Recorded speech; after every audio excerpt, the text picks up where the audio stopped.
Akala ko nga nasa kabilang bahay lang si Father tsaka yung kapatid ko. Kaya eto, ako na nga din po yung napasaing. Paano ba naman kasi nung araw na to mga bi? Napagod nga po yung nanay ko. Gawa nga po't naglinis po sila dito sa bahay. Pero may kasama naman po siya mga bi. Opo, nagpasama po siya. Kaya tatlo po sila. At hindi na din po ganong napagod si Mother. Pero kahit ganon, ako na din po yung nagsaing. O wag ka, di ba? Ang sipag ko. Yes, marunong akong magsaing. Ano akala mo, sa kama lang akong magaling? Hoy, hindi. Sa mga oras nga na to, mga bi, akala ko'y nasa kabilang bahay lang talaga sila, kaya wala sila dito sa bahay. Na para bang hindi naman ako na-inform na lumabas naman pala sila. Pero huli na nung malaman ko mga bi habang naduyan nga ako dito. Sabi nung nanay ko ay mag-video ako dahil may surprise daw. At ayun, agad ko naman binuksan yung camera ko at pagkatingin ko nga dito, nako, akala ko nga po kung ano na yun lang pala, yung motor. Na para bang di naman ako na surprise. Huy, ano daw. Tapos ayun, after nga nun mga bi, lumabas na din pala ako para tignan. Bali doon na din pinark kasi gagamitin daw nung kapatid ko na para bang gusto na agad siya umaunang gumamit. Pero go lang. Oo, para matry nga din kung maganda nga ba talaga. Yes, promises.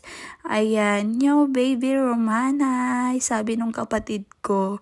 Ewan ko kung bakit Romana, baby Romana. Ano daw? Kung bakit ganun yung pangalan, Roman po yung pangalan niya. Tsaka inaasar ko pa nga po siya, bakit ganun? Sa akin naman daw yan. Kasi tapos na daw po yung usapan nila mother tsaka father na para sa akin daw. Hoy, ano daw? Pero hindi ko yan masasabing akin mga bi sapagkat hindi naman ako yung bumili. Oo. Naloka nga din si mother kasi alam nyo ba kung anong paalam nung dalawa, yung tatay tsaka yung kapatid ko, nagpaalam sila na kunyari may kukunin sila na service ni mother, ganon. Kasi nasa plano na din talaga na kukuha ng service. Pero ang gusto kasi namin yung yung mumurahin lang na motor, like yung tig 20,000, ganon lang. Pang service lang ni mother para if ever na hindi niya na kailangan magpahatid, hindi niya na kailangan magpasundo, ganon.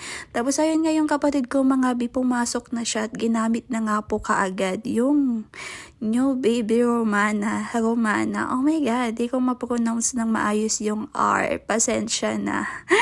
Oh my god, iba kasi yung napro-pronounce ko no? Yung yung gano'n, hoy, ano daw? At sa mga part nga na to, mga bi, ayan, pinagpatuloy ko na yung paghahanap ko sa camera Insta360 ko. Kinalkal ko nga po yan sa may lagayan ng damit ko kasi baka mamaya nailagay ko lang po dyan. Pero nakakaloka kasi wala talaga mga bi, kung alam nyo lang. Pati yung sa cabinet ng kapatid ko, cabinet nila father, mother, ayan. Nakalkal ko na talaga pero wala pa rin talaga. Hanggang sa ayun, napagod na ako. Syempre, hindi ko na lahat na videohan kasi sobrang na din ako, like seryoso na akong naghahanap pero wala talaga. At ayun nga, nagpahinga lang po ako saglit, then maya-maya ito, para lumamig naman na yung ulo ko. Hoy, ano ba? Ibang ulo yun. Hoy, wag ka, wala ako nun. Iisa lang yung ulo ko, unlike sa'yo, di ba? Dalawa yung ulo mo, may ulo ka sa taas, tapos meron pa sa baba.